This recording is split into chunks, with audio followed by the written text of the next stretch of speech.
I'm going to volunteer at our rural shelter today. It's pretty much in the middle of nowhere, and I'm going to take you along because I want to show you like what it's like to be a volunteer at a shelter like that, what it looks like compared to those big shelters in the cities that you see, because it's very different.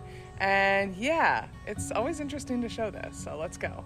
This shelter really is in the middle of nowhere, and a lot of people in the community have no idea it's here. My entire drive is nothing but trees and state highways. But just like every shelter, there's a shelter cat who lives on the property. We have a small cat building and then livestock, which a lot of small rural shelters do because a lot of livestock does come in. That's the parking lot on a Saturday, empty because nobody knows it's here. But even though it's a small shelter, there are still so many dogs and it's completely full. People say they don't know where it is to come and adopt, but they sure know where it is when it's time to surrender. But there is a back building for behavior and quarantine, a front building, and then a puppy room. Somebody found this French bulldog as a stray. No idea how that got here, but there's also a litter of puppies that was recently dropped off. Now, the players aren't anything exciting like you see at big shelters. There's 2 big ones, 2 small ones, and honestly, we don't get a ton of volunteers, but that's okay. The volunteers that they do get are super dedicated and try to come in as often as they can. I used to volunteer at a big shelter, and there would be volunteers in and out all over the hallways, but here it's pretty scarce. You don't see that many people.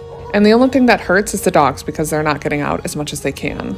Yes, the shelter staff do everything they possibly can with the resources that they have, but they're just limited, and that's the facts. These small shelters really desperately need volunteers to get the hundreds of dogs out that they have. The shelter staff simply can't get to all of the dogs that come in. By the way, I met this beautiful Pyrenees, and I'm working to try to get her to a rescue because she's like 30 to 40 pounds underweight.